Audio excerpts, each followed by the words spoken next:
صفحہ نمبر 117 اور مشق ہے باب نمبر 5 کی۔ سوال نمبر 1، درج ذیل جملوں میں خالی جگہوں کو مناسب الفاظ سے پر کریں۔ نمبر 1، اختلافی سوچ اور فکر کی ڈیش ہر ایک کا حق ہے۔ ڈیش میں یہ ہوگا اختلافی سوچ اور فکر کی آزادی ہر ایک کا حق ہے۔ 2، اس وقت ملک میں علاقائیت کا ڈیش پایا جاتا ہے۔ اس وقت ملک میں علاقائیت کا رجحان پایا جاتا ہے۔ 3، سیاسی جماعتیں قومی یکجہتی اور ڈیش کو فروغ دیتی ہیں۔ سیاسی جماعتیں قومی یکجہتی اور امن کو فروغ دیتی ہیں۔ 4، دستور 1973 میں ڈیش امور کی فہرست کو ختم کیا گیا ہے۔ دستور 1973 میں متصلہ امور کی فہرست کو ختم کیا گیا ہے۔ اور 5، پاکستان کی قومی اسمبلی میں خواتین کو ڈیش خصوصی نشستیں دی گئی ہیں، یعنی پاکستان کی قومی اسمبلی میں خواتین کو 60 خصوصی نشستیں دی گئی ہیں۔ سوال نمبر 2، درجہ ذیل سوالات کا موضوع جواب یعنی الف، ب، جیم یا دال منتخب کر کے ہر سوال کے سامنے دیے گئے خالی خانہ میں لکھیں۔ 1، عالمی تاریخ میں جتنی بھی جنگیں ہوئی ہیں ان میں جنگ کا اہم سبب ڈیش بھی تھا۔ عالمی تاریخ میں جتنی بھی جنگیں ہوئی ہیں ان میں جنگ کا اہم سبب حکومت بھی تھا۔ 2، حکومت میڈیا، مدرسہ، اصلاحات اور نصاب وغیرہ کے ذریعے ڈیش رجحانات کی حوصلہ شکنی کر رہی ہے۔ تو اس کا جواب یہ ہے کہ حکومت میڈیا، مدرسہ، اصلاحات اور نصاب وغیرہ کے ذریعے انتہا پسندانہ رجحانات کی حوصلہ شکنی کر رہی ہے۔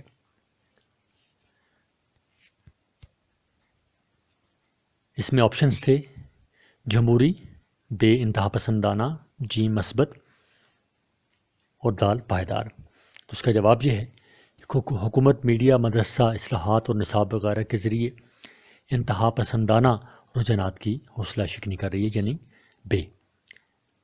3، اس وقت بھی پاکستان میں نسلی ٹکراؤ اور ڈیش خطرناک حد تک موجود ہے۔ الف، یکسانیت، بے، تضاد، جیم، بغاوت اور دال دولت۔ تو جواب اس کا یہ ہے کہ اس وقت بھی پاکستان میں نسلی ٹکراؤ اور تضاد خطرناک حد تک موجود ہے، یعنی بے۔ 4، پاکستان میں ایک معیاری سیاسی ڈیش کا فقدان ہے۔ الف، ثقافت، بے، عدلیہ، جیم، تعلیم اور دال سکول۔ اور اس کا جواب ہے الف، یعنی ثقافت۔ پاکستان میں ایک معیاری سیاسی ثقافت کا فقدان ہے۔ 5، افغانستان کی حالت نے پاکستان کا ڈیش چھین لیا ہے۔ الف، زمین، بے، امن و سکون، جیم، فوج اور دال طاقت۔ اور اس کا جواب جو ہے وہ ہے بے، یعنی افغانستان کے حالات نے پاکستان کا امن و سکون چھین لیا ہے۔ سوال نمبر 3، کالم ملائیں۔ کالم الف مفاداتی، کالم بے النسلی، الف کثیر، بے رویے، کالم الف تہذیب اور کالم بے گروہ، کالم الف طبقاتی، کالم بے فسادات، کالم الف نسلی، کالم بے ثقافت، کالم الف امتیازی اور کالم بے جنگ۔ اب یہ کالم اس طرح ملیں گے، کالم الف میں جو پہلا ہے مفاداتی وہ ملے گا جنگ سے، بے کی جنگ سے، یعنی مفاداتی جنگ۔ کثیر، کالم الف میں کثیر اور کالم بے میں نسلی، یعنی کثیر النسلی۔ کالم الف میں تہذیب اور کالم بے میں گروہ، تہذیب اور کالم بے میں ثقافت، یعنی تہذیب و ثقافت۔ کالم الف میں طبقاتی ملے گا کالم بے کے گروہ سے، یعنی طبقاتی گروہ۔ کالم الف کا نسلی ملے گا کالم بے کے فسادات سے، یعنی نسلی فسادات۔ اور کالم الف کا امتیازی ملے گا کالم بے کے نسلی، یعنی امتیازی نسلی امتیازات۔ کالم الف کا نسلی ملے گا فسادات سے، یعنی نسلی فسادات۔ اور کالم الف کا امتیازی ملے گا النسلی، یعنی امتیازی رویے۔ کالم الف کا امتیازی ملے گا کالم بے کے رویے کے ساتھ، یعنی امتیازی رویے۔ صفحہ نمبر 119۔ سوال نمبر 4، دیے گئے جملوں میں صحیح جملوں کو صحیح اور غلط جملوں کو غلط پر نشان لگائیں۔ نمبر 1، تضادات اور تصادم تمام مسائل کا حل ہے، صحیح یا غلط؟ یہ ہے غلط، تضاد و تصادم تمام مسائل کا حل نہیں ہے۔ 2، ثقافتوں کے درمیان تصادم ہوتے رہتے ہیں، صحیح۔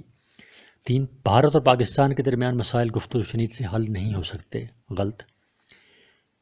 4، جنگوں کے سے مسائل کبھی حل نہیں ہوتے، صحیح۔ 5، پاکستان میں عورت کا اعلیٰ سماجی مقام ہے، صحیح نہیں بلکہ یہ غلط ہے۔ 6، پاکستان میں ایک معیاری سیاسی فقدان کا فقدان ہے، صحیح۔ 7، مشترکہ مفادات کی کونسل کا ہر 2 سال بعد اسلام آباد میں اجلاس منعقد کیے جاتے ہیں۔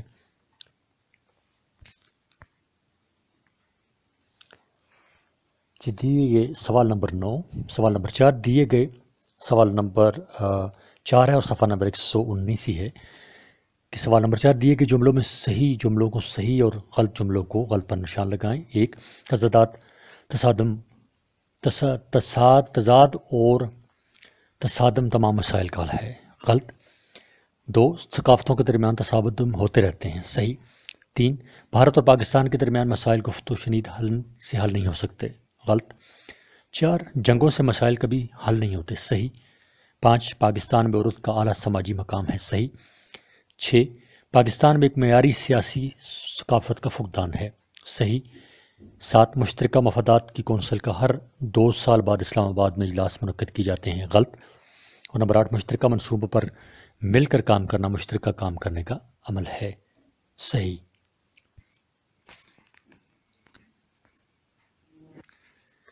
سوال نمبر 5 درجہ ذیل سوالات کے مختصر جواب تحریر کریں۔ نمبر 1، پاکستان کس طرح ایک کثیر القومی ملک ہے؟ 2، کن لوگوں کے ساتھ نامناسب رویے روا رکھے جاتے ہیں؟ 3، معاشی طبقاتی ٹکراؤ کی بنیادی وجہ کیا ہے؟ 4، پاکستان میں تشدد کے عالمی وجوہات کیا ہیں؟ اور 5، سودا بازی کی تعریف کریں۔ صفحہ نمبر 120، سوال نمبر 6 مندرجہ ذیل سوالات کے مفصل جوابات دیں۔ نمبر 1، تضاد یا تصادم کیا ہے اور اس کی بنیادی وجوہات کیا ہیں؟ 2، تضادات کا حل کن طریقوں سے ممکن ہے؟ 3، پاکستان میں تصادم یا تضادات کی نشاندہی کریں اور وجوہات بیان کریں۔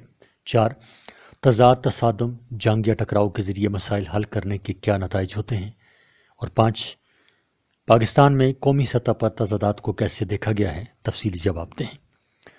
عملی سرگرمیاں۔ سرگرمی نمبر 1، کلاس میں نقلی تضاد پیدا کر کے گفت و شنید کے ذریعے حل کرنے کی مشق کریں۔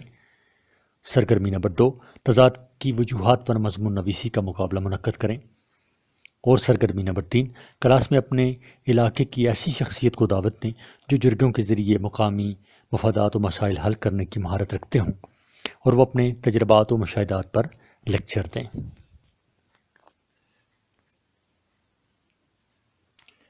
صفحہ نمبر 121، باب نمبر 6 علمی مہارتیں یعنی انٹلیکچوئل سکلز، تدریسی مقاصد۔ اس باب کے مطالعہ کے بعد طلبہ اس قابل ہو جائیں گے کہ وہ 1، لفظ تفتیش کی تعریف کر سکیں، 2، تفتیشی عمل کے مراحل کی شناخت کر سکیں، 3، مقامی یا ملکی کمیونٹی میں اہم مسائل اور واقعات کی نشاندہی کرنے کے قابل بن جائیں، 4، مقامی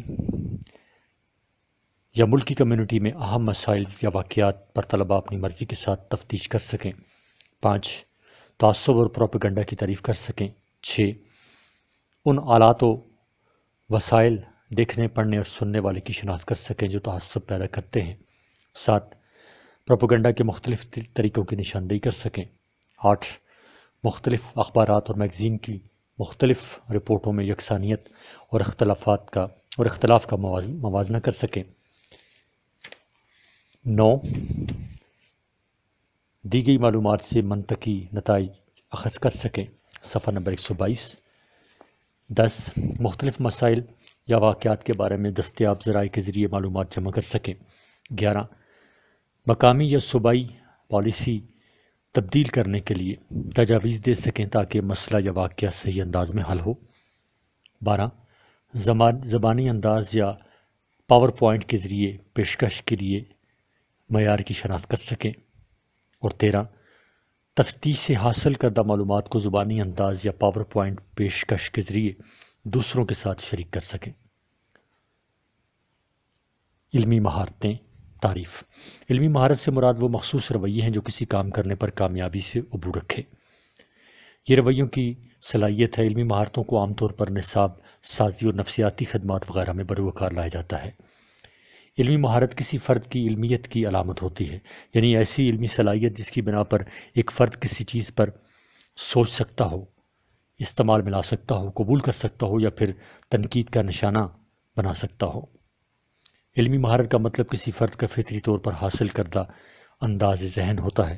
علمی مہارتوں میں عمومی طور پر تنقیدی سوچ، تفتیش، تجزیہ، ترکیب اور مسائل حل کرنے کی مہارت وغیرہ شامل ہیں۔ وہ لوگ جو علمی مہارت رکھتے ہیں وہ اعلیٰ ذہنی سرگرمیوں کا تجربہ یا مظاہرہ کرتے ہیں اور ان کا علم و ادب کا ذوق بہت اعلیٰ ہوتا ہے۔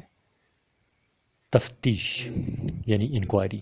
تفتیش ایک ایسے علمی عمل کا نام ہے جس کے ذریعے کوئی تحقیق کر کے حقیقت تک پہنچا جا سکتا ہے اور صحیح معلومات حاصل کر کے مسائل حل کیے جاتے ہیں۔ مثلاً ایک علاقے میں منشیات کا کاروبار چل رہا ہے اور علاقہ بے روی کا شکار ہوتا جا رہا ہے، تو یہ حقیقت معلوم کرنا کہ اصل وجہ کیا ہے کہ یہ لوگ اس کاروبار میں ملوث ہو گئے، حقیقت کو معلوم کر کے مسئلہ کی تہہ تک پہنچا جا سکتا ہے۔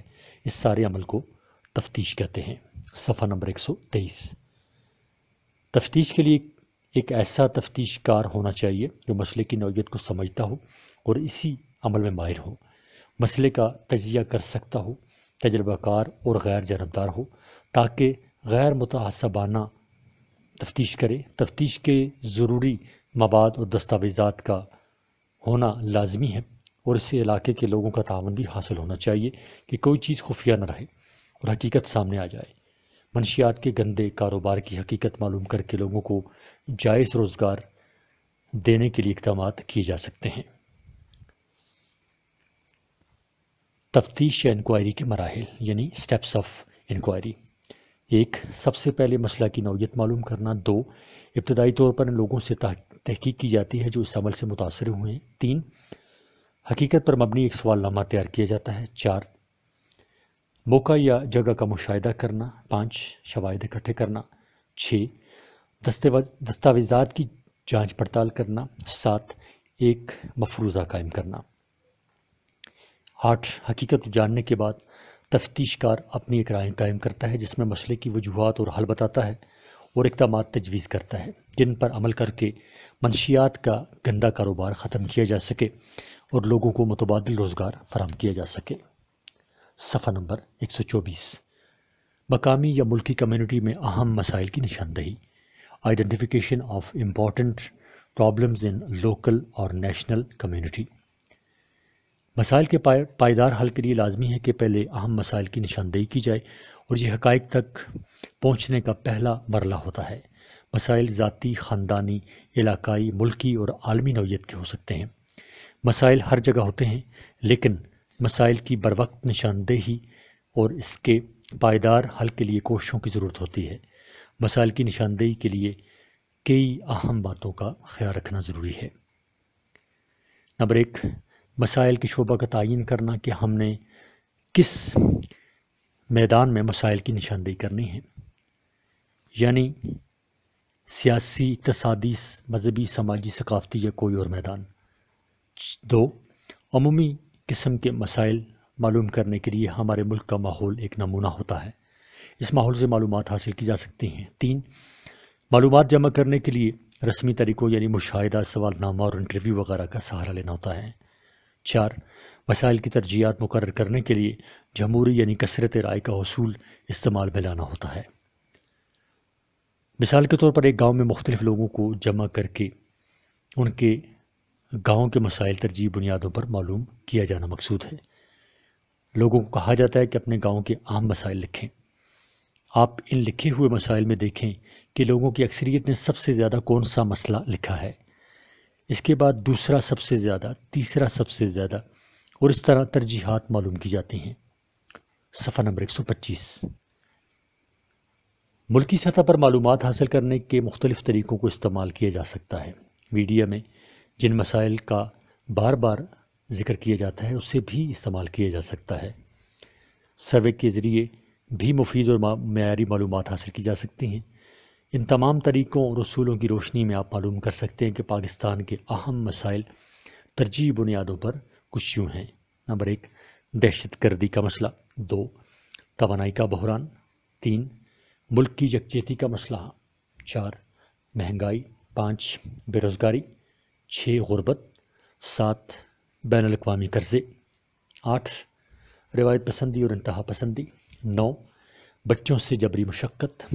10، حقوق کی خلاف ورزی۔ اور 11، بدعنوانی اور اقربا پروری وغیرہ۔ ان مسائل کے حل کے لیے تجاویز دی جاتی ہیں اور پھر مقتدر اداروں کی ذمہ داری بنتی ہے کہ ان مسائل کی روک تھام کے لیے مناسب قانونی اقدامات کریں۔ صفحہ نمبر 126، تنقیدی سوچ یعنی کریٹیکل تھنکنگ۔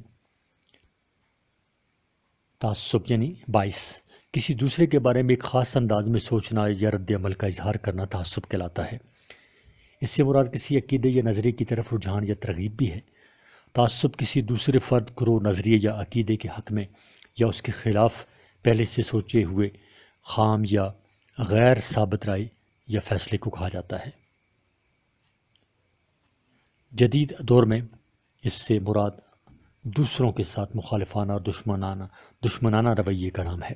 تعصب سے مراد کسی فرد، ادارے یا گروہ کو اس کے نظریہ، سوچ، گروہ بندی، نسلی و لسانی، مسلک، مذہب یا سماجی اور معاشی حیثیت وغیرہ کی وجہ سے ناپسندیدگی کی نظر سے دیکھنا ہے، اور اپنی سوچ، انداز، گروہ، نسل و زبان یا کوئی اور حیثیت کو دوسروں پر ممتاز مقام دینا ہوتا ہے۔ تعصب کی وجوہات۔ 1، تاریخی طور پر جب ہم دیکھتے ہیں تو بعض معاشروں میں غالب گروہ کمزور قومیت، نسل یا گروہ کے ساتھ تعصب رکھتا ہے اور اس کے ساتھ امتیازی سلوک کرتا ہے۔ مثال کے طور پر بھارت میں شیودروں کے ساتھ برہمنوں کا رویہ۔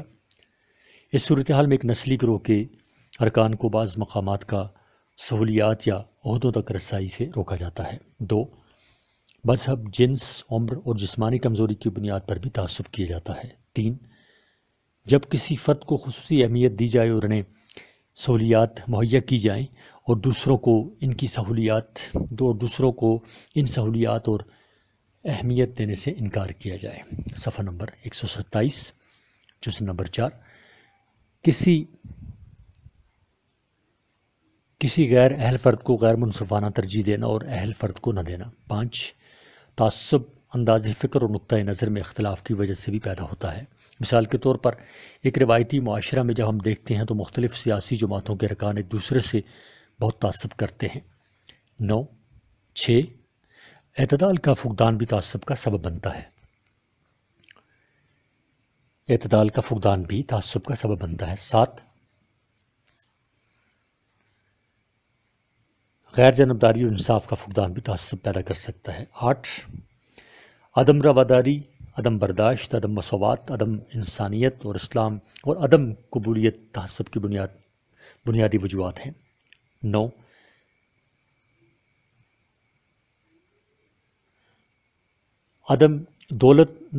دولت اور وسائل کی غیر منصفانہ اور غیر مساویانہ تقسیم دو طبقات پیدا کرتی ہیں، یعنی امیر اور غریب طبقے۔ یہ طبقات ہمیشہ ایک دوسرے کے لیے پرتعصب ہوتے ہیں۔ 10، کم علمی، غربت، جہالت اور روایت پسندی بھی باعث تعصب ہوتی ہیں۔ اور 8، مختلف ثقافتوں کے لوگ بھی متعصبانہ رویوں کے مالک ہوتے ہیں۔ پروپیگنڈا، صفحہ نمبر 127 ہی ہے۔ پروپیگنڈا سے مراد ایسی معلومات، اطلاعات اور خیالات کا پھیلانا ہوتا ہے جس کا مقصد مخصوص رویوں کو پیش کرنا ہوتا ہے۔ پروپیگنڈا بعض اوقات حقائق کو بگاڑتا ہے اور جذبات کو ابھارتا ہے۔ آج کل پروپیگنڈا کرنے والے شعوری طور پر حقائق کو مسخ کر کے یا بگاڑ کے پیش کرتے ہیں تاکہ ان کا مقصد حاصل ہو، جبکہ بعض لوگ اور گروہ اسے صحیح اور سچے حقائق کے ساتھ پیش کرتے ہیں۔ تاہم پروپیگنڈا کا ایک ہی مقصد ہوتا ہے کہ لوگ اس کے خیالات، سوچ اور نقطہ نظر اور پروگرام سے متفق ہوں۔ پروپیگنڈا افراد کی ذات سے لے کر ہر بین الاقوامی سطح تک استعمال میں لایا جاتا ہے۔ صفحہ نمبر 128، پروپیگنڈا کے مختلف طریقے۔ Different methods of propaganda. Number 1، بار بار دہرانے کا طریقہ۔ یعنی ریپیٹیشن، کسی بات، پیغام، معلومات یا اطلاع کو ذہن نشین کرنے کے لیے بار بار دہرایا جاتا ہے۔ اس طرح وہ پیغام لوگوں کے دماغ میں جگہ بنا لیتا ہے۔ میڈیا کے اشتہارات اور سیاسی جماعتوں کے نعرے اس قسم کے پروپیگنڈے کا حصہ ہیں۔ مثال کے طور پر ہم میڈیا پر بار بار سنتے اور دیکھتے ہیں کہ سگریٹ نوشی صحت کے لیے مضر ہے۔ 2، مجاز اداروں کو راغب کرنا، یعنی to attract the competent bodies. اعلیٰ حکام، افسر شاہی اور حکومتی کارندوں کو اس طرف راغب کیا جاتا ہے کہ ایک خاص موقف، خیال، نظریہ یا دلیل کو سہارا دیا جائے۔ مثال کے طور پر حکمرانوں، لوڈ شیڈنگ نے عوام کی زندگی اجیرن کر دی ہے، وغیرہ وغیرہ۔ 3، خوف و ہراس اور دہشت، یعنی فیئر اینڈ ٹیرر۔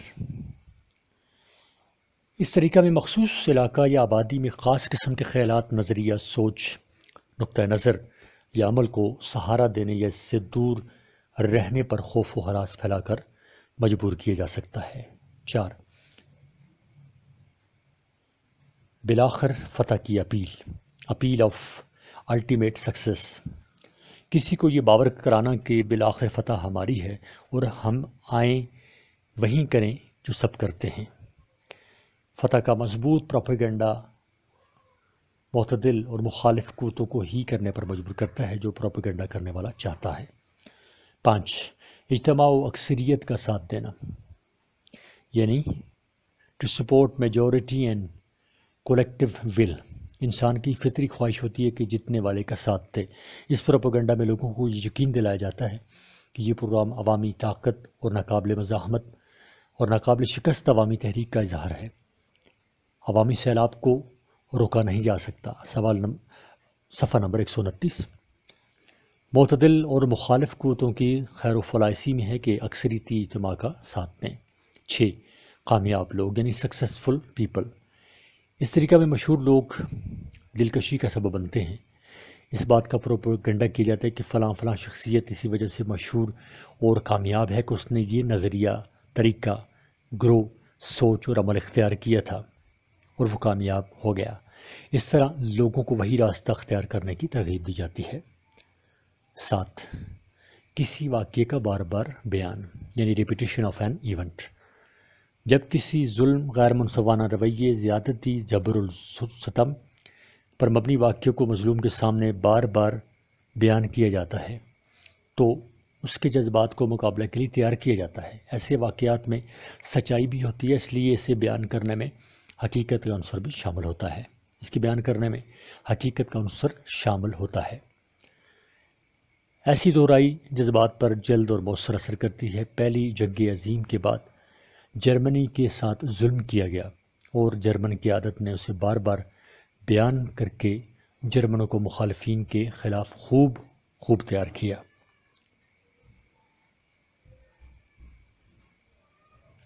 8،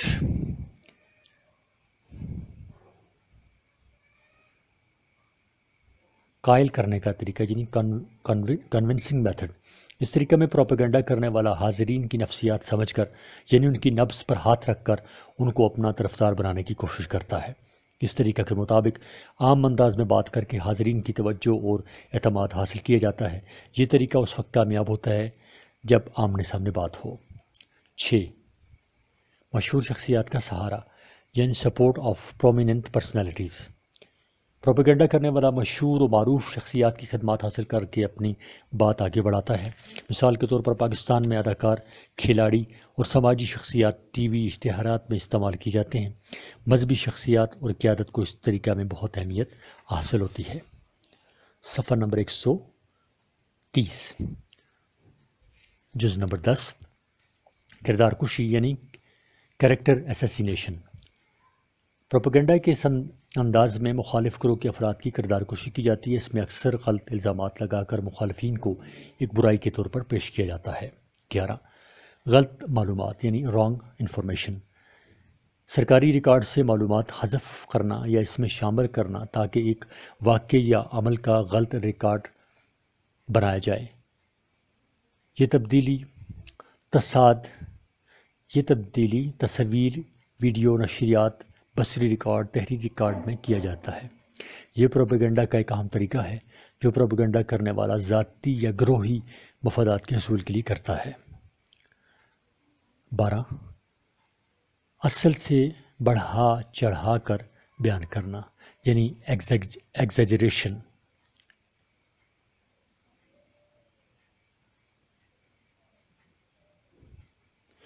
اس طریقہ میں کسی شے، فرد یا نظریے وغیرہ کو اس کی اصلی حیثیت، قیمت یا مقام وغیرہ سے بڑھا چڑھا کر بیان کیا جاتا ہے۔ اس طرح دوسرے کو ایک خاص مقام پر جا کر بات تسلیم کرنی پڑتی ہے۔ مثال کے طور پر ایک سیلز مین ایک چیز کو 200 روپے میں فروخت کرنا چاہتا ہے، لیکن لوگ اسے 100 روپے میں خریدنا چاہتے ہیں، لہذا سیلز مین اس کی قیمت 300 روپے بتاتا ہے۔ آخر کار لوگ اسے 200 میں خریدنے پر تیار ہو جاتے ہیں۔ 13 باعث مسرت زندگیاں، یعنی پلیجریبل ایکٹیویٹیز۔ ایک ایسا واقعہ یا سرگرمی کرنا جس سے لوگ خوشی اور مسرت محسوس کریں، ان کے دل میں پروپیگنڈا کرنے والے کی جگہ یہ نرمی پیدا ہو۔ مثال کے طور پر مفت نمائش، مفت میڈیکل کیمپ، مفت فلاحی سرگرمی، مفت ثقافتی شو، مفت کھیل تماشا، یا ایک ایسی فوجی پریڈ جس کے ساتھ اصول بھی ہو اور حب الوطنی کے نعرے بھی۔ ایک ایسی فوجی پریڈ جس کے ساتھ ڈھول بھی ہو اور حب الوطنی کے نعرے بھی۔ صفحہ نمبر 131، جز نمبر 14، خوف، غیر یقینی صورتحال اور شک۔ لوگوں کا ان کے عقائد اور سوچ وغیرہ پر شک، خوف اور بے یقینی پیدا کرنا بھی پروپیگنڈے کا ایک اہم طریقہ ہے۔ ایسی افواہیں پھیلانا، سرگرمیاں کرنا، غلط معلومات پھیلانا کہ لوگوں کو ان کی سوچ، سرگرمیوں، گروہوں اور نظریہ وغیرہ پر شک پیدا ہو اور ان کو بھیانک نتائج نظر آئیں، اس سے پروپیگنڈا کرنے والا اپنے مقصد میں کامیاب ہو جاتا ہے۔ صفحہ نمبر 31 ہی ہے، جز نمبر 15، تحائف یعنی گفٹس۔ یہ بھی پروپیگنڈے کا ایک بار آور طریقہ ہے۔ ایک شخص دوسرے کو ایک چھوٹا سا تحفہ دیتا ہے، اس سے دونوں کے درمیان ایک جذباتی تعلق پیدا ہو جاتا ہے۔ جواب میں تحفہ لینے والا تحفہ دینے والے کے لیے بڑا کام کر دیتا ہے۔ مثال کے طور پر ایک سیلز مین ایک دکاندار کو ایک چھوٹا تحفہ دیتا ہے تو اس کے بدلے دکاندار سیلز مین سے بڑی خریداری کرتا ہے۔ 16 نعرے یعنی سلوگنز۔ نعرے پروپیگنڈا کا ایک اہم اور مسلمہ طریقہ ہے۔ اس میں چند منتخب الفاظ کے جملے بنائے جاتے ہیں جس کا ایک خاص مقصد ہوتا ہے۔ ان کی بار بار تکرار کی جاتی ہے اور اس سے رائے عامہ کی تشکیل ہوتی ہے۔ مثال کے طور پر پہلی جنگ عظیم کے بعد جرمنوں کا یہ نعرہ تھا کہ مادر وطن کو 2 حصوں میں تقسیم کر دیا گیا ہے۔ برازیل کے لوگوں کا نعرہ کہ یہاں رہو یا چھوڑو۔ عوام عراق میں امریکی سرگرمیوں کے خلاف امریکہ میں یہ نعرہ کہ تیل کے لیے خون۔ روس میں لینن کا یہ نعرہ کہ دنیا بھر کے مزدوروں متحد ہو جاؤ، وغیرہ وغیرہ۔ 17 عمدہ اور نادر الفاظ یعنی سلیکٹڈ ورڈز۔ مخاطب لوگوں کے اقدار میں سے عمدہ الفاظ تلاش کر کے کسی فرد، نظریے، عمل یا سرگرمی وغیرہ کے حق میں استعمال کرنا، اس کے مخاطب لوگوں پر مثبت اثر پڑتا ہے۔ مثال کے طور پر امن، خوشحالی، تحفظ، ہوشیار قیادت۔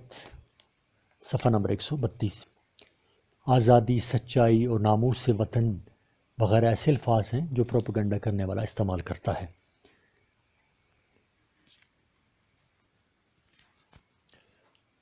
صفحہ نمبر 132 ہی ہے، جاری معلومات جمع کرنے کے طریقے یعنی میتھڈز آف ڈیٹا کلیکشن۔ تفتیش یا تحقیق وغیرہ کے لیے معلومات جمع کرنے کے رائج الوقت اہم ترین طریقے درج ذیل ہیں۔ نمبر 1 مشاہدہ، آبزرویشن۔ کسی واقعے یا سرگرمی وغیرہ کو دیکھ کر اس سے نتائج یا معلومات اخذ کرنا مشاہدہ کہلاتا ہے۔ اس طریقہ سے ہم انسانی رویوں کا مشاہدہ کر سکتے ہیں۔ اس طریقے سے جمع شدہ مواد قابل اعتماد ہوتا ہے اور اس کے ذریعے انسانی نفسیات کا مطالعہ کیا جا سکتا ہے۔ مشاہدہ کی خامیوں میں اہم باتیں یہ ہیں کہ جس واقعہ کا مشاہدہ کیا جا رہا ہے ہو سکتا ہے وہ واقعہ مصنوعی ہو، مشاہدہ کرنے والا غلط فہمی کا شکار ہو سکتا ہے، واقعہ جذباتی ہو سکتا ہے، بعض چیزوں کا مشاہدہ مشکل ہوتا ہے۔ یہ محنت طلب اور بر سرمایہ طلب طریقہ ہے، اور یہ کہ انسانی رویہ تغیر پذیر ہوتا ہے۔ مشاہدہ کے لیے کئی اہم باتوں کا خیال رکھنا بہت ضروری ہے۔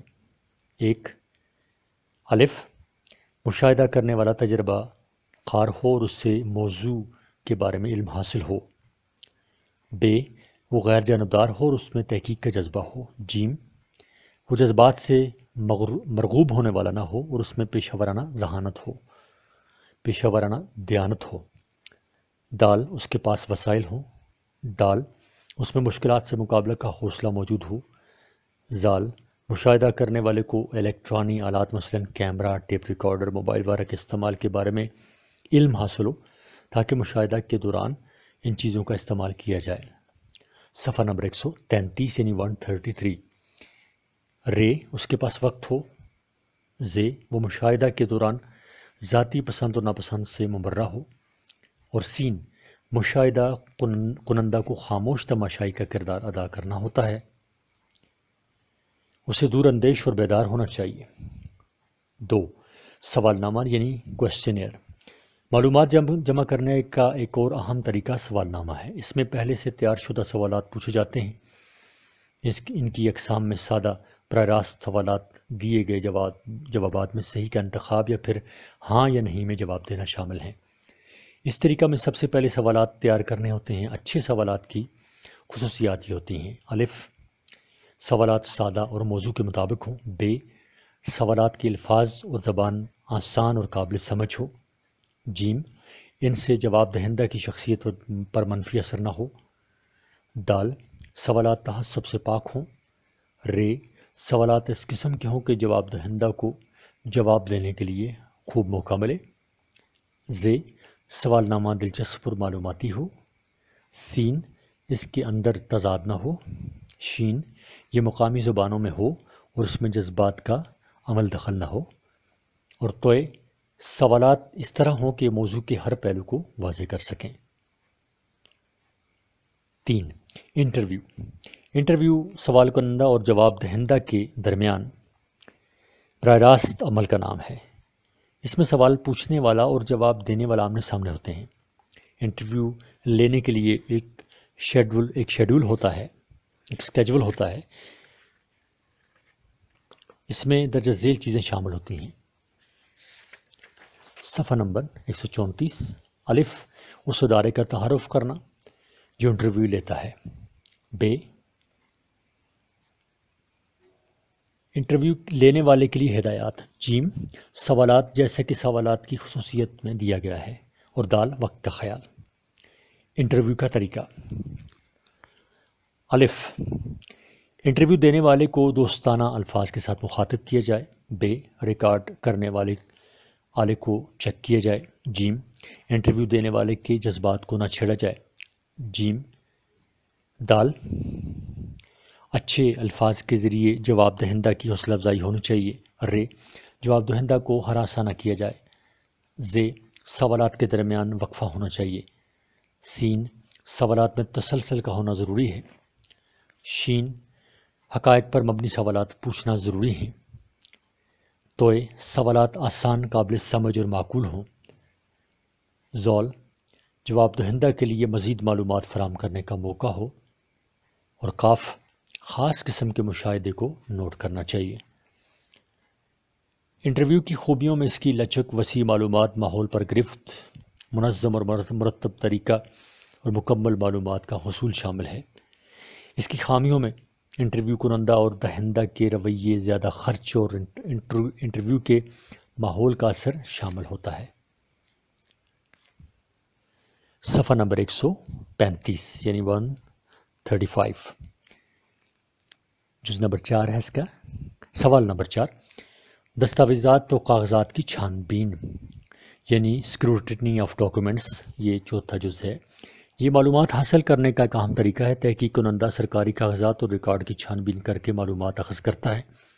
اس کے لیے حکومت کا ریکارڈ اور کاغذات کا ریکارڈ روم تک رسائی کی اجازت حاصل کی جاتی ہے۔ 5 متفرقہ یعنی مسلینیس معلومات حاصل کرنے کے اہم طریقوں میں radio, TV programmes, library, اخبارات، میگزین، ذاتی ڈائریاں، کتب، مخصوص لٹریچر اور انٹرنیٹ شامل ہیں۔ مقامی یا صوبائی پالیسی تبدیل کرنے کے لیے تجاویز تاکہ مسئلہ یا واقعہ صحیح انداز میں حل ہو، یعنی proposals to change a local or provincial policy to solve a problem or event correctly. کسی بھی مسئلے کی نشاندہی اور اہمیت جاننے کے بعد اس مسئلے کے حل کی طرف توجہ دی جاتی ہے۔ حکومت کی ذمہ داری ہے کہ عوامی مسائل معلوم کرے اور پھر انہیں حل کرنے کی کوشش کرے۔ عوام کی ذمہ داری ہے کہ حکومت کی مدد کرتے ہوئے اہم اجتماعی نوعیت کے مسائل کی نشاندہی کریں اور ساتھ ساتھ ان مسائل کے حل کے لیے مثبت کارآمد اور ٹھوس تجاویز بھی دیں۔ مسائل کے حل کے لیے تجاویز مجاز حکام کو لکھ کر اخباری کالم یا مضمون مجاز کلام خصوصاً مقننہ کے ارکان سے ملاقات اور میڈیا وغیرہ کے ذریعے دینا چاہیے۔ مثال کے طور پر صوبائی سطح پر منشیات فروشی کا مسئلہ درپیش ہے تو اس مسئلے کے حل کے لیے درج ذیل قسم کی تجاویز دی جا سکتی ہیں۔ صفحہ نمبر 136۔ 1. منشیات فروشوں کی نشاندہی کے لیے خصوصی ہفتہ منایا جائے۔ 2. منشیات فروشوں سے سماجی بائیکاٹ کے لیے عوام کو کال دی جائے۔ 3. عوامی تنظیموں اور جرگوں کو فعال، محفوظ اور سرگرم کیا جائے۔ 4. نشاندہی کرنے والوں کی حوصلہ افزائی کے لیے ترغیبات کا اعلان کیا جائے۔ 5.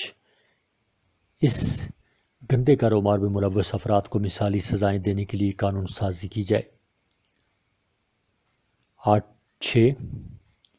رضاکارانہ طور پر منشیات فروشوں کو اپنے آپ کو پیش کرنے کی حوصلہ افزائی ہونی چاہیے اور انہیں متبادل کاروبار دینے کا اہتمام کیا جائے۔ 7. ایسے افراد تک رسائی کے لیے پولیس کو خصوصی اختیارات دیے جائیں۔ 8. اس گندے کاروبار سے منع کرنے کے لیے خصوصی مہم چلائی جائے۔ 9. منشیات کے استعمال کے نقصانات واضح کرنے کے لیے ذرائع ابلاغ، درسی کتب اور دیگر ذرائع کا بھرپور استعمال کیا جانا چاہیے۔ اور 10. شعور اجاگر کرنے کے لیے اور منشیات کے نقصانات اجاگر کرنے کے لیے تعلیمی اداروں میں خصوصی پروگرامز منعقد کیے جائیں۔ اس طرح ایک باشعور، بیدار اور متحرک شہری کا فرض ہے کہ وہ اہم اجتماعی مسائل کی نشاندہی کرے اور ان مسائل کے حل کے لیے سوچنے اور تحقیق کے بعد تجاویز پر بھی پیش کریں۔ حکومت کی بھی ذمہ داری ہے کہ ان تجاویز کو اہمیت دے اور عوام سے مل کر قومی مسائل کے سدباب کے لیے کوششیں کی جائیں۔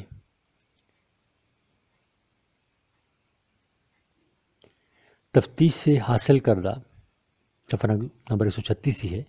تفتیش سے حاصل کردہ معلومات کی زبانی یا پاور پوائنٹ کے ذریعے پیشکش، اورل اور power point presentation of the enquiry findings. تفتیش کار جب تفتیش کے تفصیلی عمل کے بعد معلومات اخذ کرتا ہے تو ان میں سے عوامی قسم کی معلومات کو پیش کرنا پڑتا ہے۔ سوال صفحہ نمبر 137۔ انہیں دوسروں کے ساتھ شریک کرنا ہوتا ہے۔ اس کو پیش کرنے اور دوسروں کے ساتھ شریک کرنے کے 2 طریقے ہیں۔ ایک طریقہ عام روایتی طریقہ ہے، یعنی معلومات کو زبانی طور پر پیش کرنا، اور دوسرا کمپیوٹر کے ایک soft where program power point کے ذریعے پیش کرنا۔ کبھی کبھی دونوں طریقے بیک وقت بھی استعمال کرنے پڑتے ہیں۔ طریقہ کوئی بھی استعمال کرنا ہو، لیکن پہلے پیشکش کا ایک معیار یا انداز متعین کرنا پڑتا ہے جس میں ان باتوں کا خیال رکھنا ضروری ہوتا ہے۔ نمبر 1، معلومات کس قسم کے لوگوں کو پیش کی جا رہی ہیں، یعنی ان کی تعلیمی قابلیت، سماجی رتبہ، پیشہ تجربہ اور سمجھنے کی صلاحیتوں کو مد نظر رکھنا پڑتا ہے۔ یعنی معلومات کو سرکاری افسران، طلباء، خواتین، بچوں یا عام افراد وغیرہ کو پیش کرنا ہے۔ 2، معلومات کی نوعیت کو دیکھ کر فیصلہ کرنا پڑتا ہے کہ پیشکش کا طریقہ کون سا اچھا رہے گا، زبانی یا پاور پوائنٹ۔ 3، جو بھی طریقہ اختیار کیا جانا مقصود ہو تو اس کے لیے ضروریات اور لوازمات کی تکمیل۔ 4، معلومات پیش کرنے کی ایک منطقی ترتیب ہونا چاہیے، اس میں تسلسل اور روانی ہو۔ 5، زبان اہم فہم اور الفاظ و ڈیزائن دلکش ہوں۔ 6 کمپیوٹر پاور پوائنٹ کے استعمال کا علم ہونا چاہیے۔ 7 یہ فیصلہ کرنا ہوتا ہے کہ معلومات کے کن پہلوؤں کو زیادہ اجاگر کرنا ہے اور کن کو ضمنی حیثیت دینی ہے۔ 8 جائزہ لینے کی گنجائش بھی ہونی چاہیے۔ جب معیار وضع کیا جائے تو پھر معلومات کو پیش کرنے کا اہتمام ہو۔ اگر کوئی زبانی طور پر پیش کرتا ہے تو پہلے معلومات کی نوعیت کو دیکھتے ہوئے پیشکش کا خاص طریقہ اختیار کرنا چاہیے۔ مثال کے طور پر اگر 2 افراد کی لڑائی موضوع ہے تو پھر لیکچر طریقہ اور مظاہراتی طریقہ اختیار کرنا ہوگا۔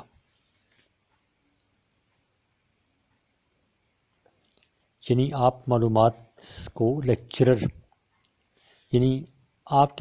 کو لیکچرر اور عملی مظاہرہ کی شکل میں پیش کریں گے۔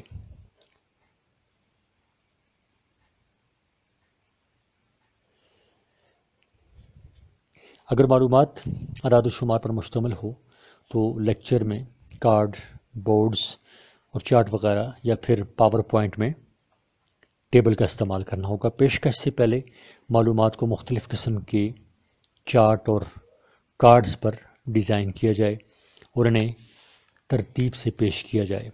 صفحہ نمبر 138۔ اگر پاور پوائنٹ استعمال کرنا ہے تو معلومات کو سلائیڈ پر منتقل کریں۔ سلائیڈوں کے ڈیزائن اور رنگوں وغیرہ کا انتخاب بہت اہمیت کا حامل ہوتا ہے۔ سلائیڈوں میں تسلسل اور روانی ہو، اسے ترتیب کے ساتھ پیش کیا جائے اور ہر سلائیڈ پر زبانی لیکچر دیا جائے۔ پاور پوائنٹ میں معلومات تصاویر اور کارٹون وغیرہ کے ذریعے بھی پیش کیا جا سکتا ہے۔ آج کل کے جدید دور میں معلومات کی پیشکش اور دوسروں کے ساتھ اسے شریک کرنے کے لیے پاور پوائنٹ کا استعمال بہت عام اور مفید ہے، اور یہ سافٹ ویئر اسی مقصد کے لیے بنایا گیا ہے۔ ذیل میں دیے گئے مشق کی سرگرمیوں میں مذکورہ و ہدایات کو مد نظر رکھنا بہت ضروری ہے۔ اب باب نمبر 6 کی مشق ہے۔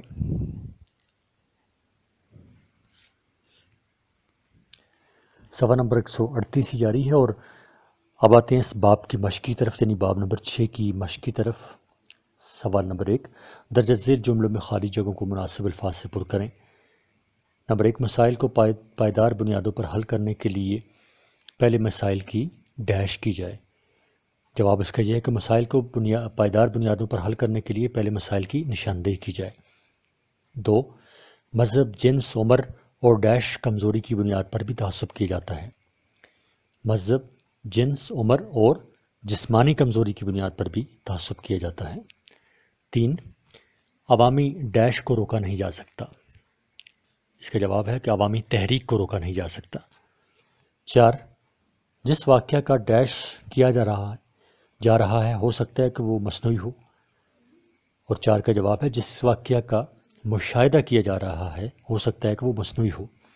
5، عوام کی ذمہ داری ہے کہ حکومت کی مدد کرتے ہوئے اہم اجتماعی نوعیت کے ڈیش کی نشاندہی کریں۔ عوام کی ذمہ داری ہے کہ حکومت کی مدد کرتے ہوئے عام اجتماعی نوعیت کے مسائل کی نشاندہی کریں۔ سوال نمبر 2، درجہ ذیل سوالات کا موضوع جواب یعنی الف، ب، جیم یا دال منتخب کر کے ہر سوال کے سامنے دیے گئے خالی خانہ میں لکھیں۔ نمبر 1، مسئلہ کی بنیاد پر ڈیش کی جاتی ہے۔ الف، دوستی، ب، تفتیش، جیم، انصاف اور دال، دولت۔ تو اس کا جو جواب ہے وہ ہے ب، یعنی مسئلہ کی بنیاد پر تفتیش کی جاتی ہے۔ صفحہ نمبر 139۔ 2، مسائل کے وقت ڈیش اور اس کے پائیدار حل کے لیے کوششوں کی ضرورت ہوتی ہے۔ الف، اختتام، ب، جنگ، جیم، بد انتظامی اور دال، نشاندہی۔ تو اس کا جواب یہ ہے کہ دال یعنی مسائل کی بر وقت نشاندہی اور اس کے پائیدار حل کے لیے کوششوں کی ضرورت ہوتی ہے۔ 3، مذہب، جنس، عمر اور جسمانی کمزوری کی بنیاد پر بھی ڈیش کیا جاتا ہے۔ الف، دوستی، ب، احسان، جیم، تعصب اور دال، انتظام۔ تو اس کا جواب یہ ہے کہ مذہب، جنس، عمر اور جسمانی کمزوری کی بنیاد پر بھی تعصب کیا جاتا ہے۔ 4، جے جے روسو کے مطابق مرضی نہ کہ ڈیش ریاست کی بنیاد ہوتی ہے۔ الف طاقت، بے سیاحت، جیم بلاغت اور دال فوج۔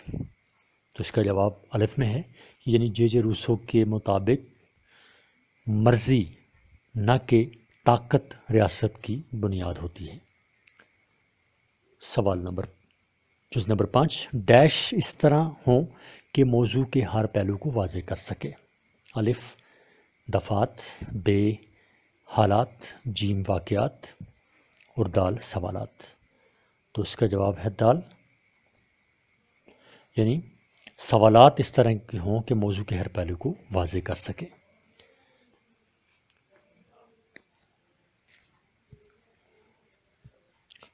سوال نمبر 3 کالم میں لائیں۔ کالم الف تفتیش، کالم بے مہارت، کالم الف علمی، کالم بے قبولیت، کالم الف عوامی، کالم بے پڑتال، کالم الف عدم، کالم بے پروری، کالم الف جانچ، کالم بے مشقت، کالم الف اقربا، کالم بے قار، کالم الف جبری اور کالم بے تحریک۔ اب جو موضوع الفاظ ہیں وہ کالم الف سے کالم بے کے ساتھ ملانے ہیں۔ تو کالم الف میں پہلے ہے تفتیش، اور یہ کالم بے میں ملے گا کس کے ساتھ؟ کار کے ساتھ، یعنی تفتیش کار۔ پھر کالم الف کا علمی ملے گا کالم بے کے مہارت کے ساتھ، یعنی علمی مہارت۔ کالم الف کا عوامی ملے گا کالم بے کی تحریک کے ساتھ، یعنی عوامی تحریک۔ کالم الف کا عدم ملے گا کالم بے کی قبولیت کے ساتھ، یعنی عدم قبولیت۔ پھر کالم الف کا جانچ ملے گا کالم بے کی پڑتال کے ساتھ، یعنی جانچ پڑتال۔ کالم الف کا اقربا ملے گا کالم بے کی پروری کے ساتھ، یعنی اقربا پروری۔ اور پھر کالم الف کا جبری ملے گا کالم بے کی مشقت کے ساتھ، یعنی جبری مشقت۔ صفحہ نمبر 140۔ سوال نمبر 4، دیے گئے جملوں میں صحیح جملوں کو صحیح اور غلط جملوں کو غلط پر نشان لگائیں۔ نمبر 1، علمی مہارت رکھنے والوں کے علم و ادب کا ذوق کمزور ہوتا ہے، غلط۔ 2، تفتیش کے دوران تفتیش کا کار کا رویہ جارحانہ ہونا ضروری ہے، غلط۔ 3، سروے بھی معلومات جمع کرنے کا مفید اور معیاری ذریعہ ہے، صحیح۔ 4، تعصب انداز فکر میں یکسانیت کی وجہ سے پیدا ہوتا ہے، غلط۔ 5، پروپیگنڈا کے ذریعے افراد کی کردار کشی بھی کی جا سکتی ہے، صحیح۔ 6، ہم انسانی رویوں کا مشاہدہ نہیں کر سکتے، غلط۔ 7، سرکاری کاغذات اور ریکارڈ کی چھان بین سے معلومات اخذ کی جا سکتی ہیں، صحیح۔ 8، مسائل کے حل کے لیے مجاز حکام کو خط کے ذریعے تجاویز دی جا سکتی ہیں، صحیح۔ سوال نمبر 5، درج ذیل سوالات کے مختصر جوابات تحریر کیجیے۔ 1، تفتیش کے لیے کن کن چیزوں کی ضرورت ہوتی ہے؟ 2، پاکستان کے اہم اور ترجیحی مسائل کون کون سے ہیں؟ 3، سوال نامے کی چند خوبیاں یا خامیاں لکھیں۔ 4، حکومت کو تجاویز دینے کے طریقے کون کون سے ہیں؟ اور 5، عوام کو مسائل کی نشاندہی کیوں کرنی چاہیے؟ سوال نمبر 6، درج ذیل سوالات کا تفصیلی جواب لکھیں۔ 1، تفتیش کیا ہے جس کے مراحل بیان کریں۔ 2، تعصب کی تعریف کریں اور اس کی وجوہات قلم بند کریں۔ 3، پروپیگنڈا کی تعریف کریں اور اس کے طریقے بیان کریں۔ 4، معلومات جمع کرنے کے مختلف طریقے تفصیل سے بیان کریں۔ صفحہ نمبر 141، عملی سرگرمیاں۔ سرگرمی نمبر 1، طلباء کسی مقامی یا قومی مسئلے یا واقعے پر تفتیش کریں۔ سرگرمی نمبر 2، ایک ہی مسئلے یا واقعے پر مختلف اخبارات اور میگزینوں کی رپورٹوں کا موازنہ کیا جائے تاکہ ان میں یکسانیت اور فرق واضح ہو۔ سرگرمی نمبر 3، سرگرمی نمبر 4، کسی مسئلہ کے بارے میں مختلف طریقوں سے معلومات جمع کریں۔ اور سرگرمی نمبر 5، تفتیش میں جمع شدہ معلومات کو پاور پوائنٹ کے انداز میں پیش کریں۔